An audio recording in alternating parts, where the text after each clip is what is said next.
Hello and welcome to another episode of Pod Maverick After Dark, off-season edition. I'm Kirk Henderson, and I'm joined as always by my co-host and co-site runner over there at Mavs Moneyball, Josh Bowe. How you doing today, buddy? Oh, I'm doing pretty good. Things were like two podcast episodes in a row in the middle of August where things are happening, which is kind of nice. Well, so it's funny. This is some inside baseball, but like we're kind of contractually obligated to try to do 2 podcasts a week every week. Now, during the season, we do like 8. Yeah. So like I feel less bad about the fact that we've been a little behind and and that's just the case. But honestly, with what's happened the last 2 weeks, there's like a real justification for the fact that we could have that we could do 2 a week with sort of the news that's happening. But I like it kind of piling up, and then it allows us to think about it, allows us to talk about it. Before we get into kind of the news and the show episode, this episode might flow a little different than our normal ones. Obviously, for those listening on the podcast later on, the show gets broken up by ad reads that are inserted in the copy. Or that are inserted just due to process. Those of you watching on YouTube, you have to deal with the YouTube ads and that sort of thing is normal. For the first time today, we had the opportunity to do a couple of ad reads, and it's for stuff that we have, me more than Josh, just because I told him I wanted to this time, kind of take a look at the products and talk about them a little bit. So that'll be an element of the show today. We'll try to make it, as organic and not ridiculous as possible, because it's the way the business works. And, you and I have not necessarily focused on that element of it too much because it's summer and we're starting kind of a new show here. But, it's part of, if Josh and I are going to do this as much as we do, the fact that we do get the opportunity to make a little bit on the side is part of the incentive, beyond the fact that we actually like talking basketball with all of you. So just know that's coming, and just wanted to get that out of the way. So Josh, I had a horrendous work day. Will you tell me what the hell happened today? Because I was like all sorts of confused. So it's a twofer. The Maverick, Marc Stein, first reported that the Mavericks are prepared to waive and stretch Maverick center JaVale McGee by the August 31st deadline.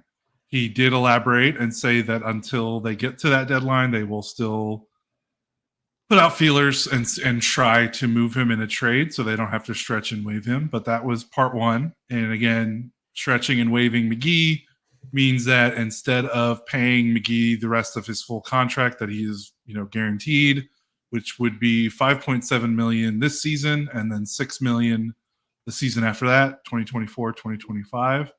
So instead of that, they get to kind of split, literally it's in, stretch it. They get to stretch it over 5 years, basically. There's some rules, that determine why it's 5 years. It's 2 times years left on the deal plus 1 year. So there's two seasons left on McGee, plus 1, you get to 5.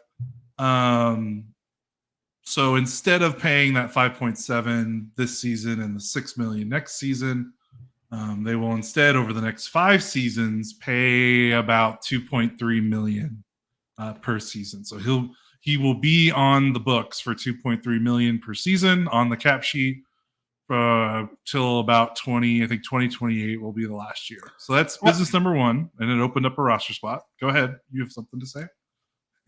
I am so viscerally displeased that I have to be reminded of this dumb shit signing forever. Go ahead with the other piece of the news. Okay. I was going to say, if we want to get into it, we can get into it. Okay. So then the other part of it, which came out when Charania from The Athletic added his report, and with this additional detail, that with this freed up roster spot that from McGee being waived, they will re-sign Markieff Morris, the veteran forward that I would not be shocked if some Mavs fans forgot was even on the roster last season. If you need a memory refresh, he came along from Brooklyn in the Kyrie Irving trade.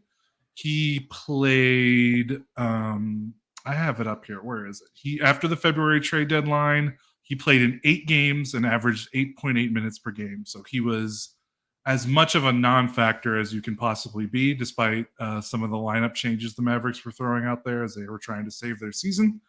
So he will be re-signed, which was very odd. And then Stein elaborated on his initial report, said that Morris's deal to come back to Dallas is non-guaranteed. So that takes a little of the bewilderment, I think, out of it, knowing that his salary is not guaranteed, meaning if anything comes up and the Mavericks need to make roster space, whether it's buyouts or trades or whatever it is, his contract will not get in the way and it will not count against their cap since it's non-guaranteed. We don't know when the non-guaranteed, it's just non-guaranteed. Even for all we know, he might not even make it past training camp if they need to, if someone in training camp impresses them that they've got on one of these training camp deals and they'd rather have him as the 15th man than Morris. Morris could be gone before the regular season even starts. So who knows? So like I said, it takes away a little bit of the sting because just hearing the news, waiving McGee, re-signing Morris, like that was like a 1-2 punch of kind of like what the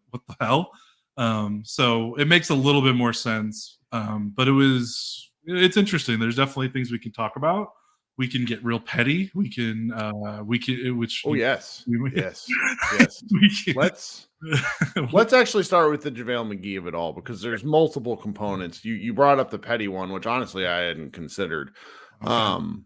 But let's be petty about it. I don't believe you. You're lying. No, because like I'm kind of like there's enough involved with it to where I'm kind of confused about the mechanics of it, because by saying you're going to continue to search for a trade partner, you've cut your balls off. Like there is no trade partner. Like we kind of knew that anyways, but it's right. Like that's not how you negotiate. So to be fair, Stein did say barring an unforeseen trade. Yeah, and it's they've been trying to move him, they can't move him. I'm just annoyed at the way that phraseology even comes out, because it's just like it's a non-starter and then proceeds to give people hope when there is none. He's not getting traded. He's not getting traded. Yeah, the end. But the petty. But then there's like I'm confused. We'll come back to this. The JaVale McGee trade was one I talked myself into because I don't like being a constant negative shit on podcasts. It's not fun watching last offseason was a catastrophically bad offseason. The Brunson of it all is something that we'll probably never be able to truly shake. And then signing McGee and having everyone that has any sort of I love a lot of our colleagues and friends, but there's a lot of incentive to be like, the shitty thing is in fact good. And here's why. And we all do it. And, it was an awful signing. From day one. Awful. From day one. And I'm mad that I even backed off it a little bit. I tell people. It was self-preservation a little bit. Well, we kind of had to. But, and Dalton teased me online today. He's like, Kirk, you better not be talking about bad old takes. I'm like, look, this is one that's very special to me because I watched JaVale McGee in Washington, D.C. I have followed his career because his career has been a lot of where I've lived. And he sucks. He sucks. He should be better. Everything about him should be better, but he never learned to do anything other than block chase and put up fake numbers. He was awful. And, I had multiple media people tell me that he became a bit of a beloved locker room guy in Golden State and Los Angeles. And you know what? It's real easy to be a cool locker room guy on teams that win. But the Dallas Mavericks promised him a starting spot for some reason that I won't we'll be talking about that element of this, the starting spot, for years. Because honestly, he was the starter when Jason Kidd was in LA. Mm-hmm. And he did the 10, 15 minutes and it worked. Yeah. Because they had Anthony Davis and they had Dwight Howard as a backup. That's why it worked. So I don't have the article pulled up because I have so many tabs up right now. I think my computer might blow up. But there's a worst Dallas Mavericks contracts of all time. Google it. Go take a look. And McGee's is in the top 3. Easy. And you're sitting here, a lot of people are saying, well, Kirk, it's only this amount. It's only for this number of years. Well, guys, they couldn't get off it and they have to waive it after 1 year. That's how bad it is. Like this is a trend, and granted, they've bounced back. They've had a great offseason. So the fact that this was going to happen at some point, and we've known it for a while, doesn't, but that doesn't take away from how bad it was and how lots and lots of respected people said the shitty thing was in fact good. All of us, myself included, because I'm sure I even bucked it, joined in on it because I don't like being a grump forever, should feel some shame. Yeah. I think there's like 2 things about it that sting. One is, the blowback.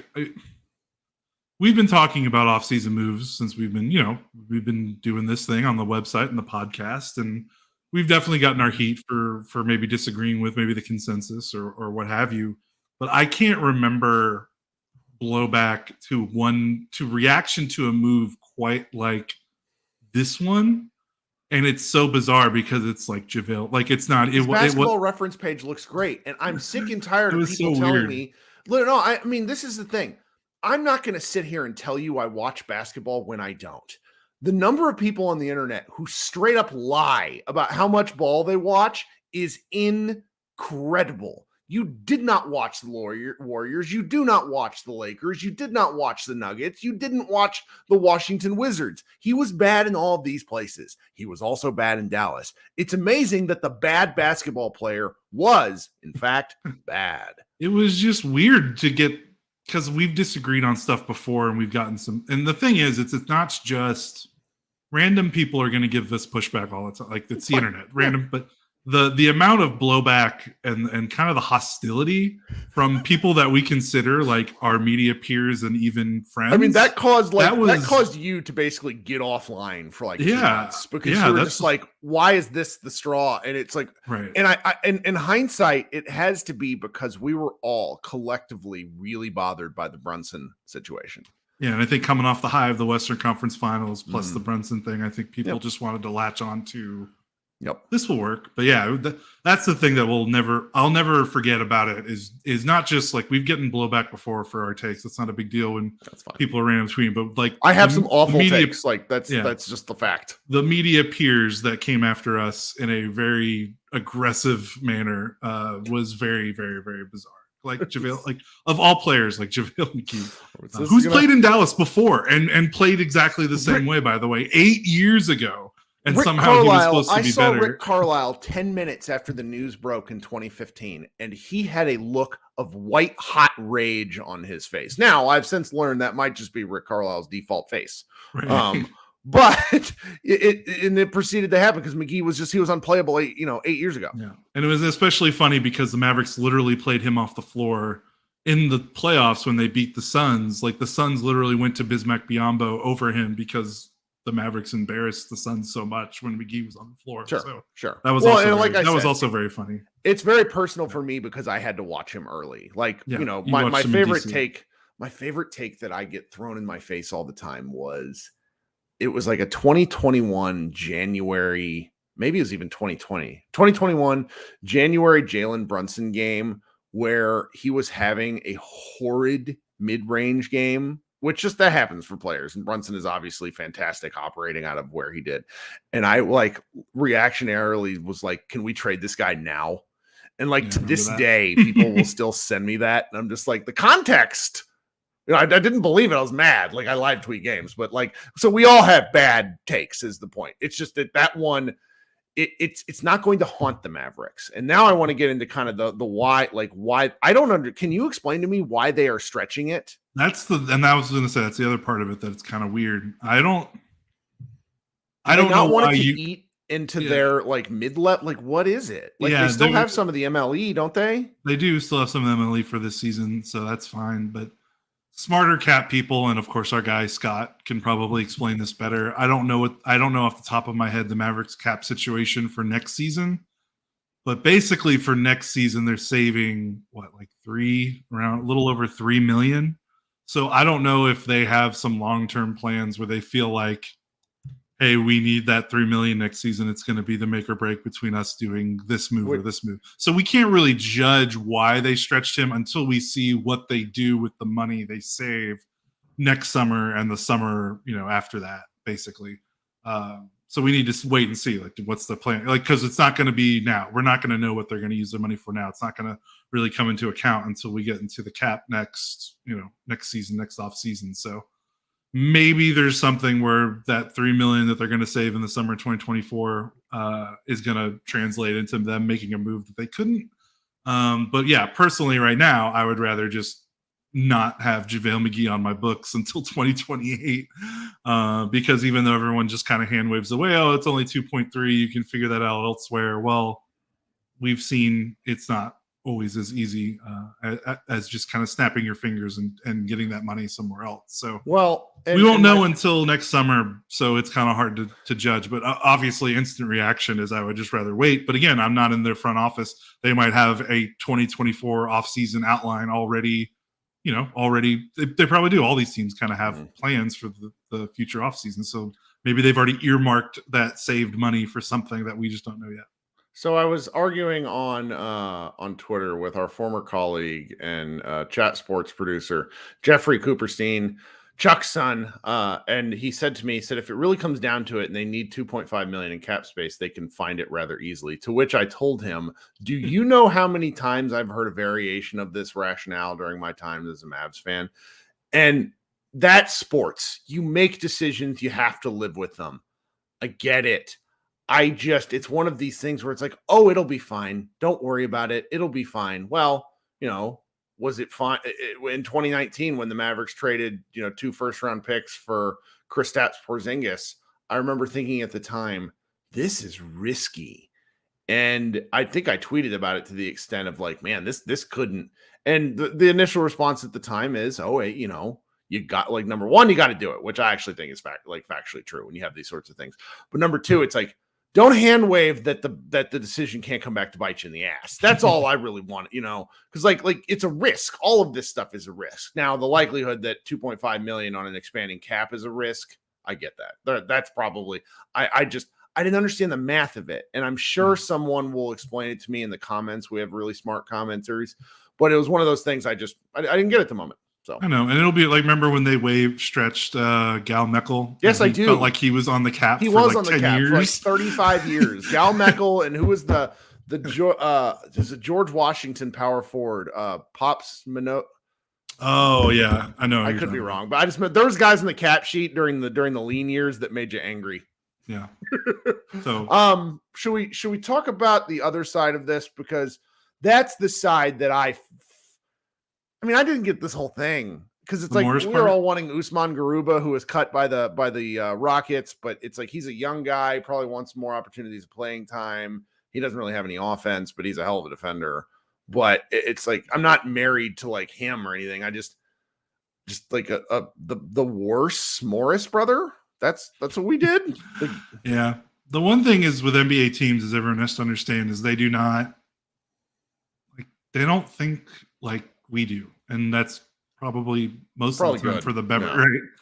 Like we all get these pet players that we like, these young diamonds in the rough, and then you have to kind of consider where teams are, and it's like, okay, let's say if they sign Garuba for their last spot, where is he? They've already got Derek Lively, Omax Prosper, Josh Green, Jaden Hardy. That's 4 guys that are either rookies, second-year players, or still like really young guys that they still have to find minutes for. And now it's like, okay, you're gonna find minutes for this other guy too that the Rockets didn't want and the Thunder didn't want. And it's like you're trying to win games. You've got a team with Luka and Kyrie. You're trying to win as many games as possible. That doesn't leave a lot of time for developmental projects, especially ones that are basically your 15th man at the end of the bench. So, like, yeah, of course, on paper, it's like I would rather have the young. I keep forgetting it's not guaranteed too. Like, that's a me problem. Yeah, I know. And then, so yeah, that takes this thing out of it. So yeah, like it'd be great but that's just not how teams work. We don't know if Morris has a good voice in the locker room, whatever. That's the stuff we'll never know. Like the guy who fucked around and found out with Nikola Jokic is not. I'm sorry, it's not a guy I really give a shit about. No, I know, and he can't play. We've That's already fine. seen Yeah, but it's of the end of bench moves. This is the only one I've been like, right. And then again, it's like when you look at the other, like Theo Penson, no longer a Maverick. I couldn't be more delighted. Did not want any more Theo in my life. And oh yeah, this basically seals it. No, I mean, because yeah, the roster's set unless there's a trade. And a lot of people are like, "Why do you hate Theo?" I don't, but I need less Theo. I don't want to think about the 15th man. That's one thing I can say about Morris. I forgot he was the 15th, 16th guy on the Mavericks. So there's something to that. If he can be a quiet vibes guy, great. My favorite tweet of the day was fellow Mavs fan account run by three folks we know. Mavs Film Room tweeted earlier today that it should have been a tip-off to some that he was potentially going to be a Maverick because he followed their account. That, like, maybe because they had been, kind of knowing some stuff about Theo for a while. That just tickled me to pieces. Just a weird little tidbit. And I don't know. It's fine. I'm not guaranteed he can be gone before October. So like we don't even. It's not worth putting too much energy into. Right. If you think of more, and Josh Mazer in the chat says, if you think of Morris replacing Penson, it doesn't feel as bad. That's right. That's the correct take. Because I'm sorry, this is petty of me. I can't get this out of my head. On the day the Mavericks were sealed from the playoffs, Theo left the court to go talk about his no turnover triple-double on his podcast. I don't care. No. This was the worst season that the Mavericks have had since they had Luka Doncic. I don't care about your 38-point useless triple-double. Go away. Go away. And also with Morris, he plays a position where the Mavericks have like I know we talk about how every guy on the roster usually gets a chance just through the attrition of a regular season, but if Morris is playing Powell, Maxey, Prosper, they're Lively, Derek Jones, those, there's at least 4 or 5 guys ahead of him. So I don't anticipate him getting much run at all. Shout out to Chance in the chat, just absolutely murdering me. I don't know, Kirk. If you have to keep explaining how you don't hate Theo, you might just hate Theo. Damn it. Like the Sarah one. Silverman, if you've always had terrible roommates, you're the bad roommate. That's right. That's right. Kind of logic. All right, here we're going to take a minute to do a read because earlier this week I had the opportunity to test out and play 2K or NBA 2K Mobile, which, I don't know about you, Josh, but sometimes I don't have certain things on my phone because I'm already an addictive personality, but like playing this game, NBA 2K Mobile, and it's a free game, it's going to be a problem if I keep doing this. There is so much to do between like the personalization and, seeking out particular cards. There's all sorts of different game modes. It's really, really fun. And it's the sort of thing where right now, okay, we're in the dead of August. And if you're starting to get that NBA itch, and not just like the Maverick itch, but the deeper NBA itch, you need to download this game and give it a try. It runs really smoothly. I was sort of shocked at this. That might be just me getting old, but I just haven't played mobile games in such a long time because they're so addictive. And this is absolutely going to be that thing. You can collect player cards, you can build a particular team, you can, play with your friends, which I've not done yet, but that looks like something else. I don't know if I have the time and, don't want my wife to yell at me when I'm playing a game. There's all sorts of events going on. I just can't recommend this enough in terms of just trying something out. And if you download the app through, the NBA 2K Mobile app for free on either the App Store or Google Play, you should use my promo code, which is Tatum2K Mobile, to redeem an exclusive Jason Tatum Pearl tier card. I'm still learning about like the Pearl tier, like the different tiers and stuff, because I've avoided 2K on my Xbox for years, but that's just sort of the nature of it. So that code one more time is TATUM2K MOBILE. All right, so that's sort of the first part of the show here. So we have kind of some World Cup updates. We're inching closer and closer to the World Cup starting. So we have 4 Mavericks participating in the World Cup. If we don't really talk about these guys enough. There's the little mentioned Luka Doncic playing for Slovenia. Then we have Dwight Powell playing for Canada in a oddly important role, which is something I don't think I ever would have considered myself saying. And then we have 2 Aussie Mavericks playing for Team Australia, which is pretty exciting. Which piece of news do you want to kind of talk about first? I guess the Josh Green stuff. Mhm. That's probably the most pertinent, like newsy thing. Because everything else is kind of, wow, Luka's amazing. Breaking news. Even though that game against Japan was pretty We need fun. to circle back to that, but yeah, you're right about the Josh Green of it all. Looks like, he hyperextended his knee. I haven't seen a follow up. Ended up being an ankle sprain. Oh, really? So I'm glad that you were confused, because if you watch this video, you guys, it is like, it's an oh no kind of video. And it goes to show you that we don't know anything about how the damn human body works, because I watched this and I assumed he had like hyperextended a knee. I think it was the Mavs blog. One of these Twitter accounts do a great job like recapping games with showing video. And it's like, the way the video looks, it's like, okay, well, thanks, Josh Green. Talk to you next year kind of thing. And he ended up just spraining his ankle, which means, I wouldn't. He's in the rotation there in Australia. So that, I think we should expect him to play again. Do you think? Have they said how severe the ankle sprain was? That I don't know. I was wondering, if it was anything like a high ankle sprain, he might miss. I don't know if he could get back in the court before the World Cup's over. That's the only thing I was thinking. Which would be like if this keeps him out of the World Cup, that would be like this dude in the summer just does not have good luck. Like he gets drafted during the pandemic, so he doesn't play in summer league. I think in the last Olympics, he chose to play for the Australian national team instead of doing what would have been his first summer league, and he never played. And this dude just has some horrible luck during summer ball. Yeah, but I think I'm not able. Okay. Looks like Chad is saying he's going to play on Friday, so I guess it wasn't that serious. Yeah, young guy thing. And, I want to see him play. Well, and then on top of the Josh Green of it all, we briefly touched on this in previous weeks, but I don't think we actually, and we could have, so I apologize for doing this again. But Josh Green gave an interview to ESPN in Australia and, talked about wanting to play in Dallas and wanting an extension. And with the new CBA in place and with sort of the level of Josh Green's play, which is fringe starter, rotation-based guy, what the Mavericks do with him in extensions is going to be fascinating.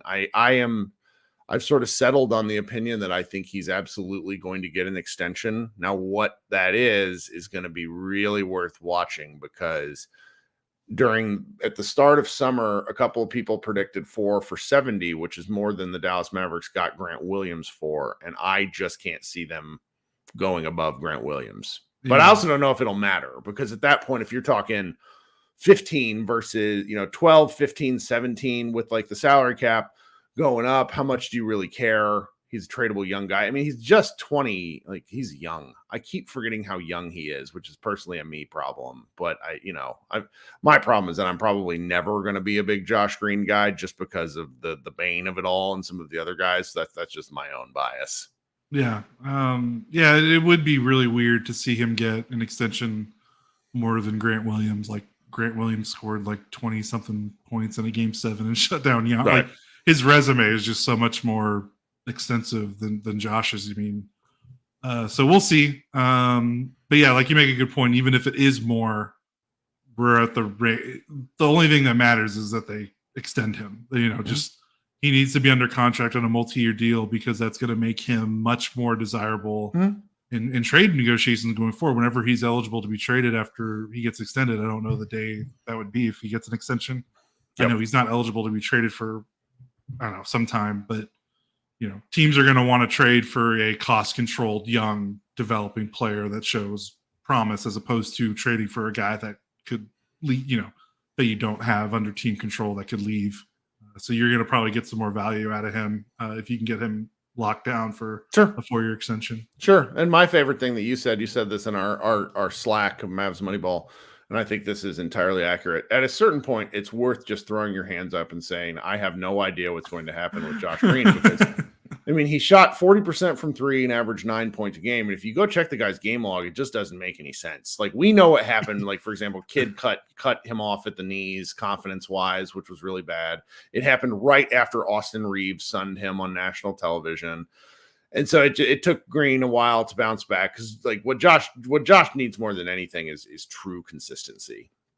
That's going to be pretty important. Yeah, last season it was just like he would play a week where he would score 15 to 18 a game, and then he would go 2 weeks without scoring more than like 7, and like you don't even notice him. So yeah, it was kind of funny. It was his third season, but it kind of felt like his rookie season in terms of he hit a wall because I think that was by far.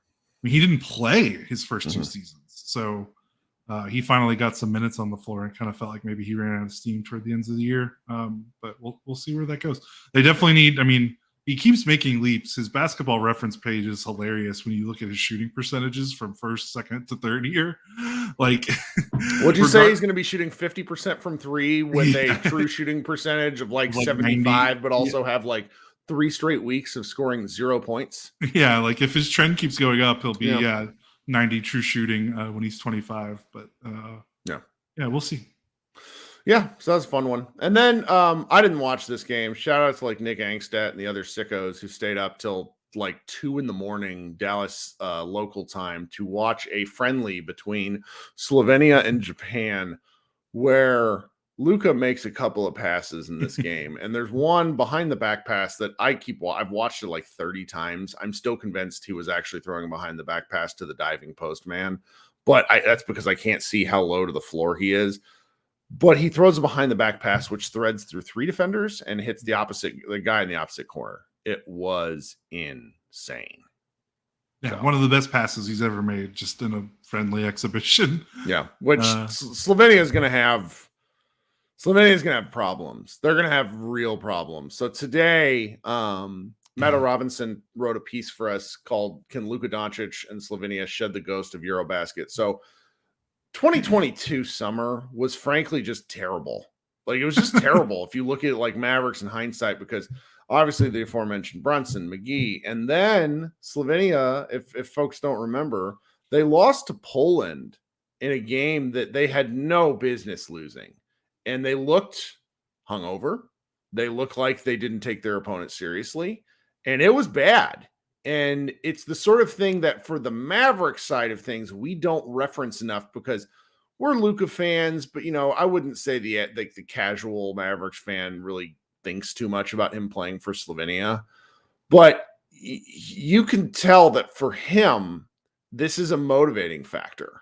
It's a motivating factor. And if Slovenia goes anywhere, it's always going to be because of Luka. I mean, the country's population is so small, and the fact that they do as well as they do athletically is kind of remarkable. I mean, aren't there more people in DFW than there are in Slovenia? Yeah. And it's truly incredible the sort of stuff that country does athletically. But they don't have, they've had some injuries. They've suffered 2 big ACL tears over the previous months. It's really remarkable. And if they're going to have rebounding problems, like it's going to be tough for this team to go anywhere, despite the fact that they have a pretty nice draw. Like, they should win. It's kind of the elimination. They should get through the first 2 rounds of group play, but the elimination tournament is going to be really tough. I'm curious for them, but I'm also excited to watch because the games are on at a pretty friendly time for us since they're being played at the Philippines. It's, you might have to get up early at some points, but it's really, really going to be fun to watch the World Cup. And, a lot of it's going to be on ESPN and ESPN Plus. So you guys should consider that. We'll have more on that once we know sort of the specifics of where and when and times and all that. Okay. So let's take, I need to insert, not for the YouTube, but for the podcast. Let's take a quick break and then we can come back and finish off the show. All right, now that we're done with the awkward pause on the YouTube, if you guys could do me a favor, this includes both listeners and video viewers. If you could go hit that like button for us down at the bottom of the screen. If you could also consider subscribing to the Pod Maverick podcast. As you guys know, or maybe for some of you who don't know, we do a ton during the season. We are a game-by-game reactionary show.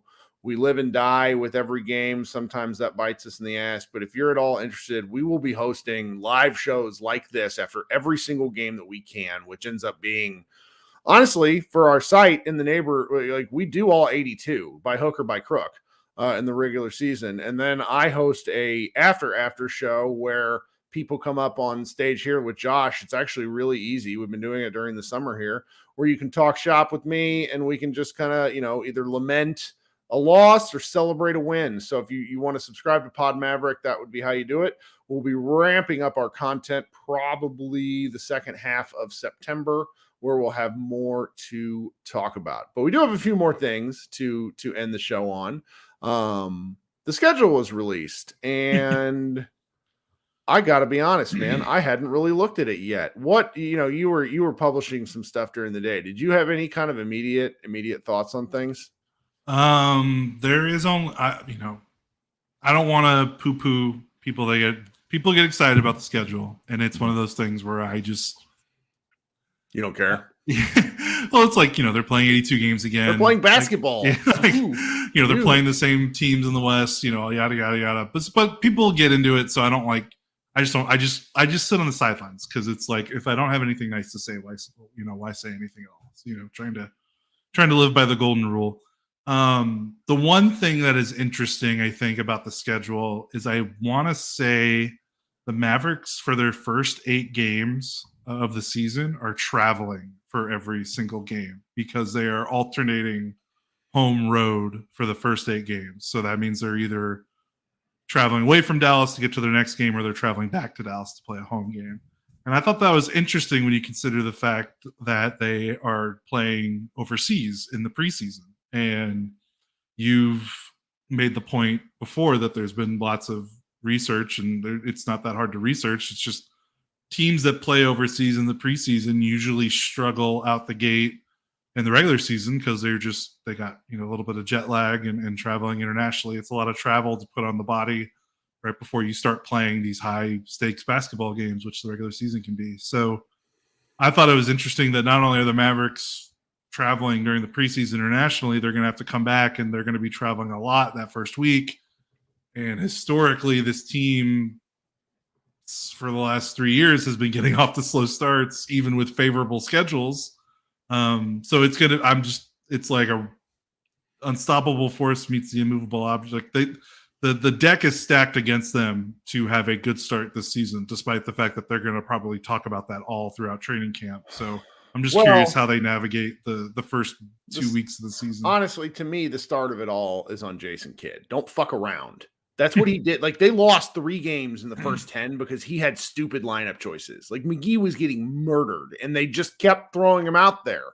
And it's like, wonder if this obvious thing is going to have the same bad obvious results.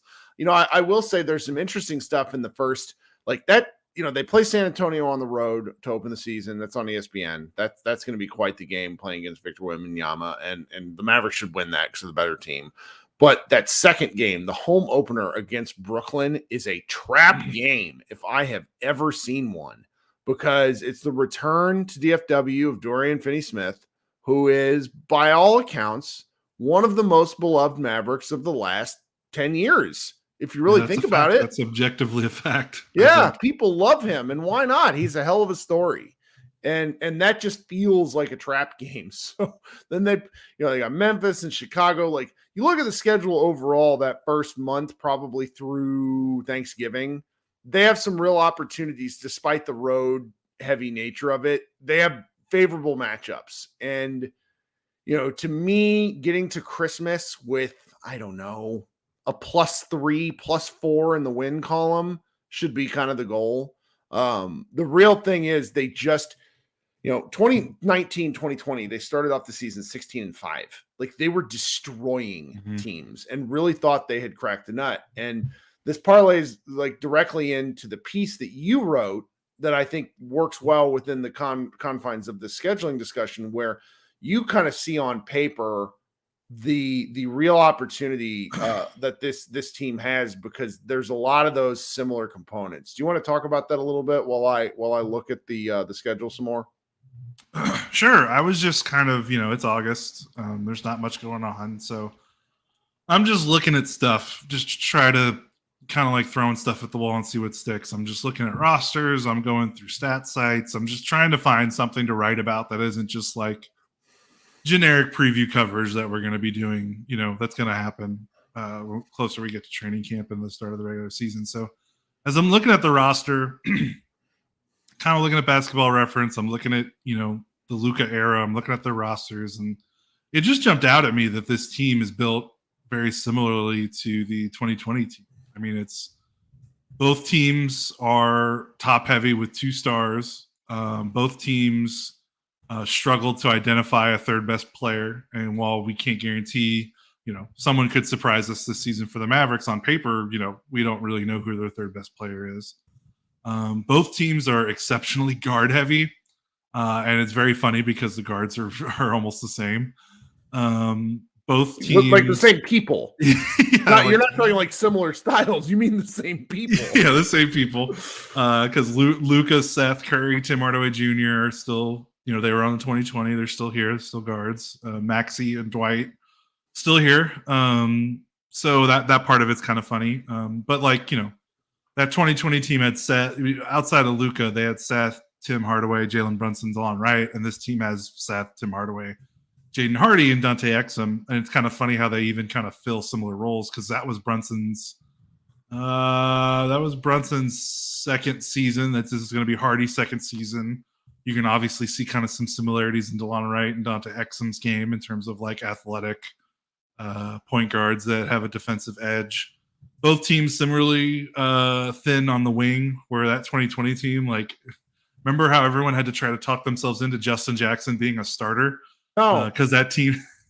I do, and I still hate people for it. Yes. Yeah, and you look at this roster, and it's a little bit better because Grant Williams, Josh Green, Max Prosper. I think you would take that threesome over Dorian, Justin Jackson, and Courtney Lee any day of the week. But there's some we don't know if Josh Green. We assume he's going to take another leap, but that's not guaranteed. And Prosper, we all love, but he's a rookie. We can't guarantee he's going to be the kind of contributor that I think everyone hopes, but we're allowed to hope for that. And then the big men depth is also kind of similar in that it's kind of a bunch of mix, guys that you can mix and match depending on the lineup, but no clear cut.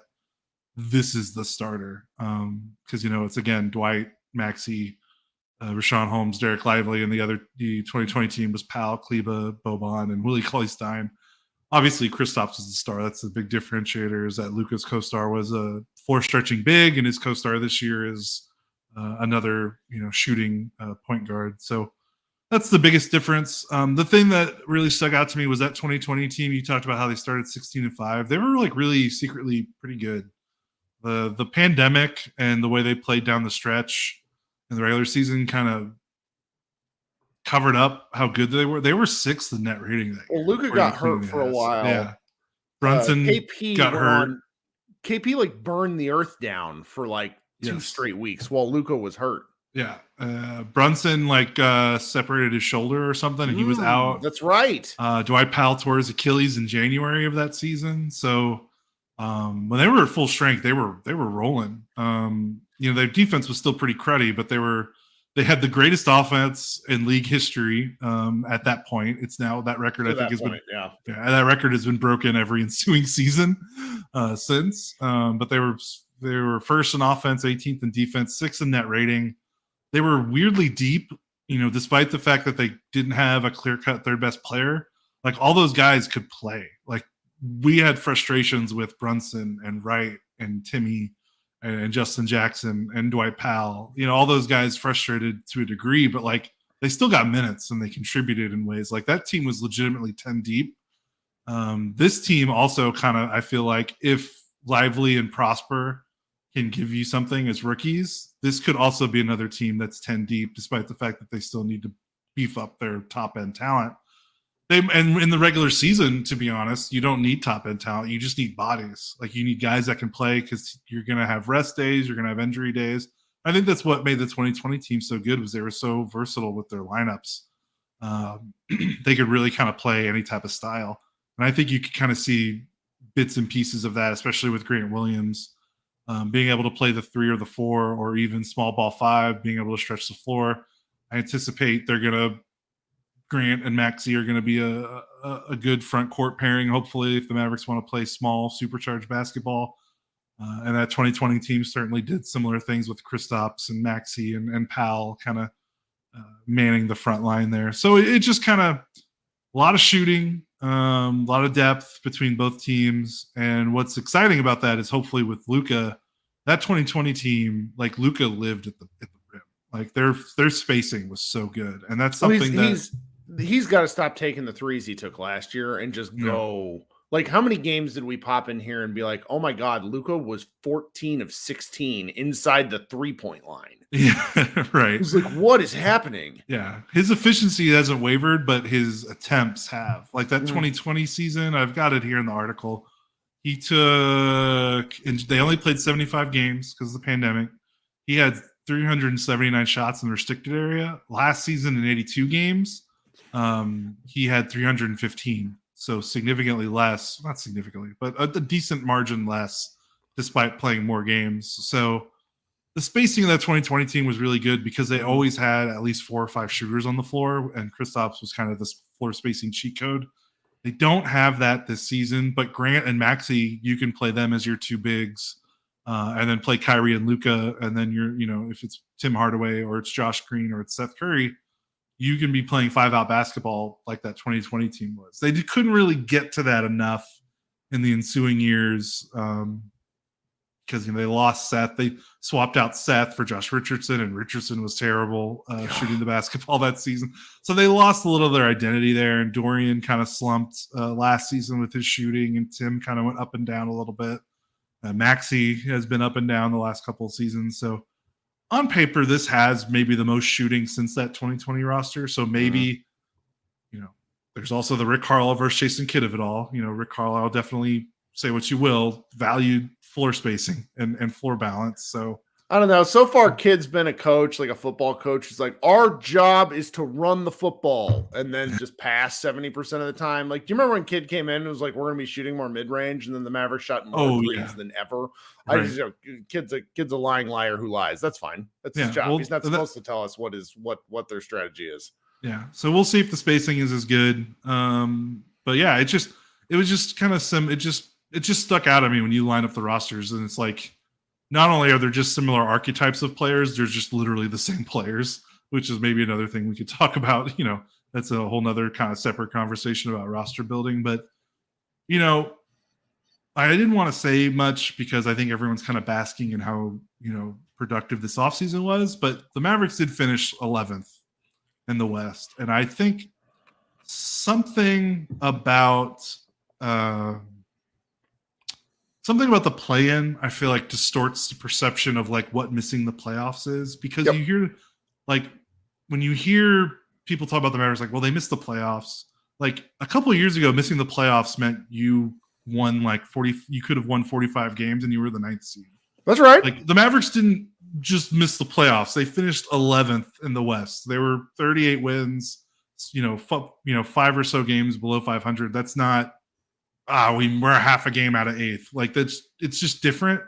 And I think the 10 teams in the West, none of them, I don't think, are going to take a giant step back. So you look and you're like, well, where are the Mavericks going to hop up? So I haven't been, I'm a little cautious about where they're going to land in terms of their seeding.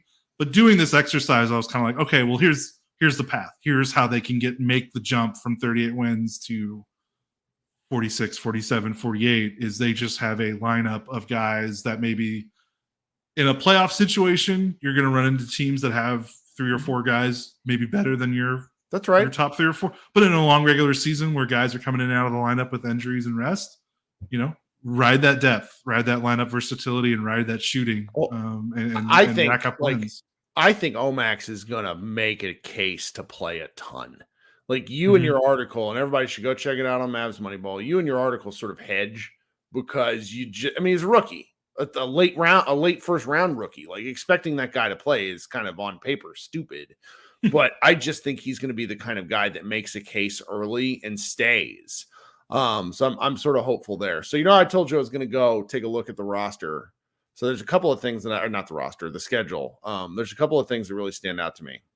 First of all, the Mavericks played Memphis 3 times in the first 22 games. Do you know who was suspended for the first 25 games? Ja Morant. Ja Morant and Luka Doncic have played each other 5 times in 4 years. It's truly baffling because it keeps happening. And I'm really disappointed in this because I want to see these 2 marquee stars play each other.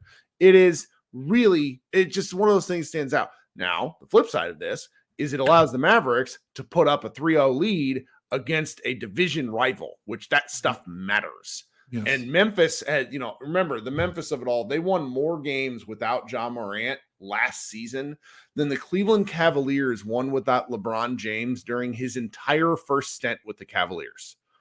They were that good. So it's it made, the Memphis is going to be good. The other thing that stands out to me is, I just said, I've been bitching for years that, okay, what the Mavericks did in 2021-22 and then the year prior where they put up a ton of they racked up wins after playing 500 basketball for a real long time. Mm-hmm. The Mavericks have an opportunity to do that again. January, they live at home. January 1st, they play Utah on the road, finishes the last of a 3-game road trip. Then they're at home January 3rd to January 15th. They're just 2 straight weeks at home. And then they play 5 more home games to close out January is a very game heavy month. It's for the whole league. So if the Mavericks really want to, they have an opportunity this season to do their work early because the March and the April games are once again, I don't want to say cupcakes, but outside of a stretch where they play Utah, Sacramento, they have an opportunity to close out the regular season with force and head into the playoffs. So I again, looking at the schedule right now is a little silly because there's so much stuff that's up in the air. You don't know who's not playing, right. Like Zion Williamson, the Mavericks played him twice in the first 20 games. Well, Zion Williamson doesn't play a lot of basketball, so maybe I'm just completely wrong.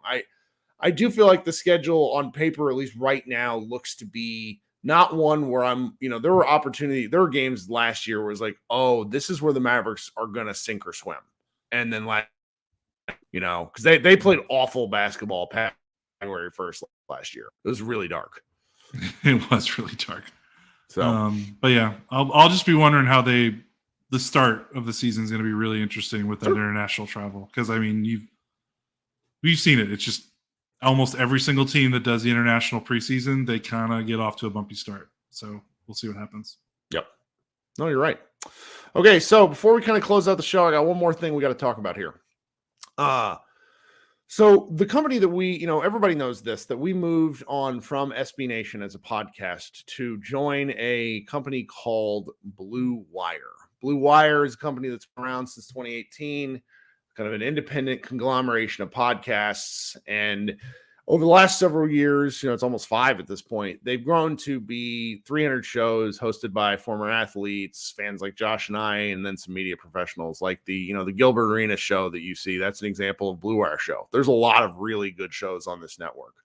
But, like many companies, they're still attempting to grow. They're still a growing company. And what they've opted to do after, having a round of private investing a few years back, they're doing crowdfunding for their next round of investments.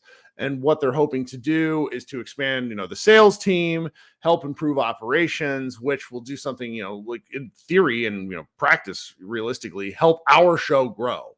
And if you're at all interested in investing in Blue Wire as a company, I would like you to encourage you to go check out wefunder.com/Blue Wire. There's a lot of information there, a lot more than I feel comfortable talking about on like a podcast per se, but it's something that we wanted to make available to those who listen to our show. If they're at all interested, we signed a 1-year deal with Blue Wire, and at the moment we're still early in things, but we joined this company because we believe in the company, and it's something that we're sort of interested in.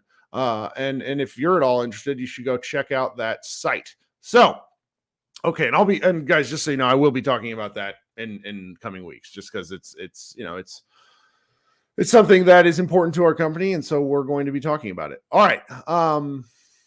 To round out things, it's August. Its stuff is sneaking up on us. Do you have any last minute takes before we get out of Dodge? I don't know.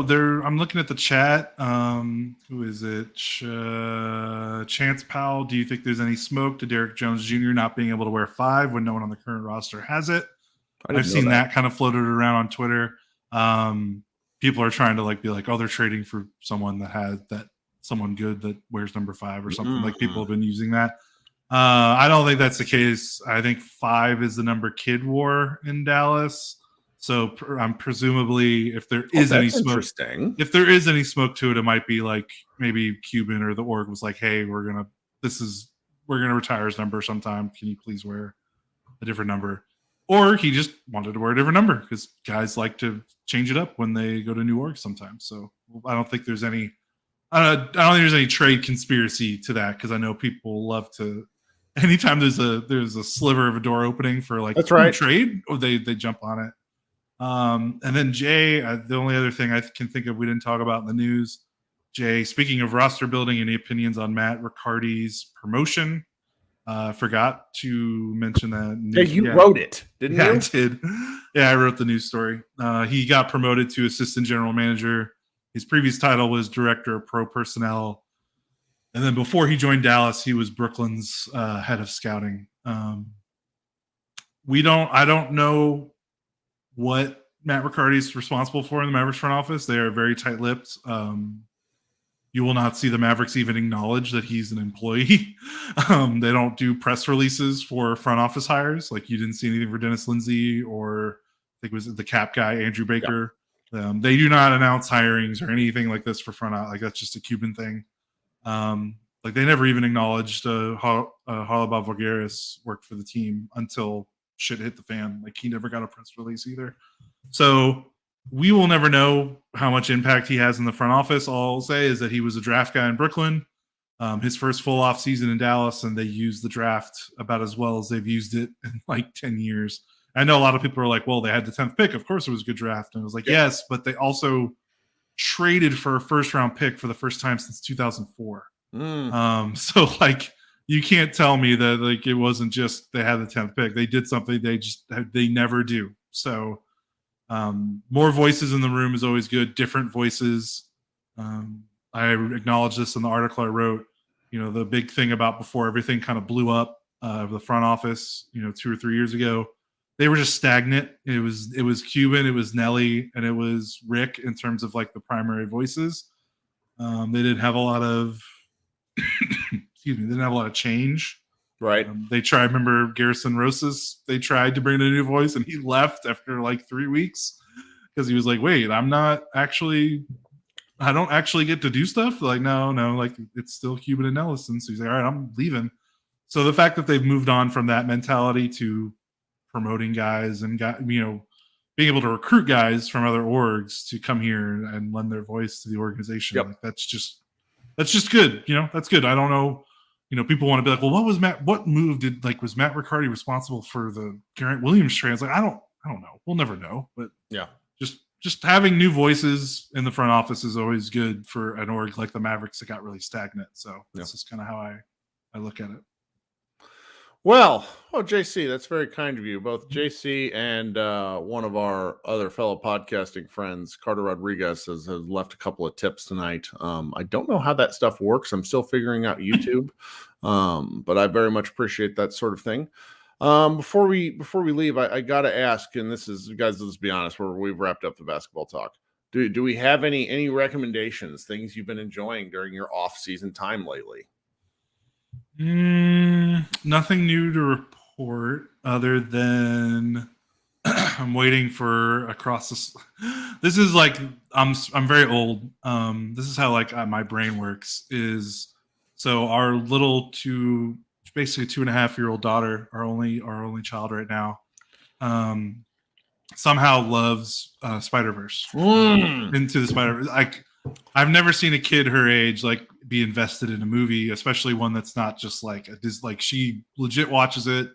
She asked to watch Spider-Man. She's like, "Who's that?" I'm like, "That's Prowler." And she's like, "Oh, Spider-Man's running away from Prowler." I'm like, "Yeah, you're already smarter than I was when I was like 12." So I'm waiting to show her Across the Spider-Verse. It's just want to rant. I hate how they release the digital stuff first. Oh, and they don't like it's out right now. You can buy it, but it's only digital. I want the Blu-ray because I'm an old man and I like my discs. I like my physical media, but the Blu-ray doesn't come out till September 5th. It takes a month. They do a month where it's digital only. And it kills me because I'm just like, I just give it to me. I have the money. I saw it 3 times in theaters, and I only saw it once in theaters. I always wanted to see it again. Good. It is so good. So it's just it's truly remarkable. Yeah. After we get off here, what I'm going to go do is I'm going to go watch Ahsoka. Now here's the thing. Ahsoka is on Disney Plus. My son is 7, and there's so many different things to which he could like. And so I've tried to let him find things on his own naturally. He's a really good reader, so I'm having him read this novelization of the first Star Wars movie. And then I bought Lego Star Wars, the whole kit and caboodle, the like 9 episode thing. It's a preposterously big game. He's been playing it a little bit. I'm trying to nudge him into this stuff because I really, really, really want to watch Clone Wars and Rebels, both cartoons, both odd animation styles. I never watched them all because I was just like, that blows my mind that you never watched them. Well, because I have a kid and I didn't, being able to watch stuff twice is not a thing I can really do anymore. Mm-hmm. It's because I just don't have time. I mean, once basketball season starts, it's over. It's over. It's like and then so it's like I really want to do this sort of stuff. And it's a couple of people I follow, the Ringerverse, their kind of fandom podcast, and they have one woman named Joanna Robinson who is really harsh on all of the like IP property today. And that's good because it's good to have somebody that's like, this stuff sucks and needs to be better. It's because a lot of it isn't. And she tweeted something to the effect of like, Ahsoka is it. And like, so I'm gonna go downstairs, I'm gonna turn that on, and I'm really excited. And we'll see kind of what else I can get my hands on. Tyron in the chat says you guys need to, talked about Diablo 4, and like I'm glad petering out a little. I'm glad. Well, and then they released the Games Con, like the next season pass, like game. It's like Diablo but zombies, and I'm like, well, how's that different between Diablo and monsters? Like, granted, button smash clicky, I will do these things, but it's there's so many game options. The fact that Starfield is coming out right before basketball season makes me physically angry because it means I'll play it for a month and then I won't touch it. And because those games are my crack because I didn't play video games from 2002 to 2007, and then I rediscovered Oblivion and was like, and I've been lost to video games ever since. It's just one of those things. Yeah, the only thing I've been playing a lot. So I went to I told you this. I went to QuakeCon. I was gonna let you tell people. I didn't want to throw you out, nerd guy. No, that's okay. I've always wanted to go, and then the pandemic happened, and they basically didn't have it for like 3 years. Right. And also, I kind of got a new friend. Discovered some new friends through a former coworker who kind of invited me into his group, and they've been doing it since like 2012, and they go every year. Yeah. It's like 600, 800 people in the Gaylord Convention Center. Everyone bringing their computer, just playing games from Thursday till Sunday. And people like you're playing games. They close at 3 on Sunday, and literally like everyone, like a lot of people are still playing until they shut the internet off and you can't play anymore. And some people in our group, like I was packing because I needed to get ready to go because Megan was going to pick me up. And our friend, some of our group that drove themselves, they literally just played until they shut the internet off. It's such a fun time. It's also good for me because like a QuakeCon, if you're not familiar, Quake is a game made by id Software, legendary developers. They make Quake, they make Doom, and those are like some of my favorite games of like all time. and they've been located in Dallas for a long, like since the late 90s. They've been in Richardson, so that's kind of why it's always been. That's fantastic. I didn't know that. Yeah, it is. It's really cool. They've been in Richardson forever, so that's why it's here. So they've it's been doing people it, have to understand this about you and I. Yeah. We're in our 30s. I'm in my late 30s. You're in your mid 30s to early 30s. If the Mavericks ever get really mad at us and it just becomes not worth it, you and I will simply go play video games. We will disappear into the woods. Yeah. So it was a lot of fun. And I mean, it's, people, like one of my friends was like, how often did you, like, people think that we're literally just at our, like, there are some people there that are obviously like at their computers the whole time. I saw one guy have a sleeping bag by his chair. But like our group, like there's other stuff to do. They have vendors, they have exhibits, they have store, they have gear, they have merch.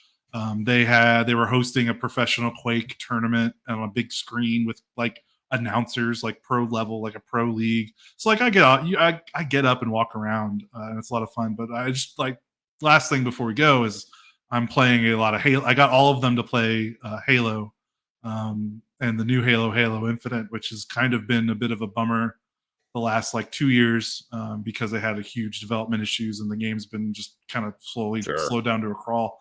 They finally gotten it to a place where they're like releasing stuff like every month, and like there's like a lot of good stuff there. So if anyone's listening and you stop playing Halo, play Halo. It's good as shit. I got a bunch of people that stopped playing the game like 3 years ago, and now they want to like set up Discord chats like once a week, like, hey, let's keep playing. Like I didn't realize like that was so much fun. So that's been fun for me in terms of my non-basketball entertainment. So that's great. No, and we love the Mavericks, but it's also nice to do different stuff for a while, because I've talked about this for a long time, but when I fall out of Maverick stuff, I have a little bit of a hard time getting back into it, because like I like reading. I've loved like watching, like, and I still go to all this stuff, but it's like my brain isn't when I know I have Mav stuff upcoming, I don't always do the best paying attention to my kids' sports and school events and stuff like that. And we're gonna figure that out. It's gonna be a great season. I'm looking forward to covering ball, but it just has been nice to get away for a bit. Mm-hmm. So okay, so scheduled for the remainder of the week. If I can get away from work, and my work has just been stupid, on Friday, I will host the live show. I promise. I want to hear from people. I want to hear thoughts. We've not done one of these in a while. My friend Josh McSwain in the chat jumped in last time and sort of saved me. It's very funny when I talk to myself for like the first 12 minutes and no one has any questions or takes. But again, follow on YouTube. I post a link in here. You can join the live show really, really easily. We've had guys do it from their phones while they're like waiting in a parking lot. And it's great. I love talking with you guys. The thing about our show that will never ever change is I don't consider myself, and it pisses Josh off when I do this, I don't consider myself a media member because I don't go to games. Unfortunately, we do enough stuff to where I actually am a media member. But my mindset is always that of a fan. I want to hear from other fans, and I want to talk basketball with you guys. So please consider joining the show, coming up and talking with me. It's one of my favorite things that I do. It grounds me and connects me back to why I do this in the first place. So with that, we've somehow talked for an hour and 10 minutes. Everybody Be good, and we will talk with you a little later this week. Bye, guys.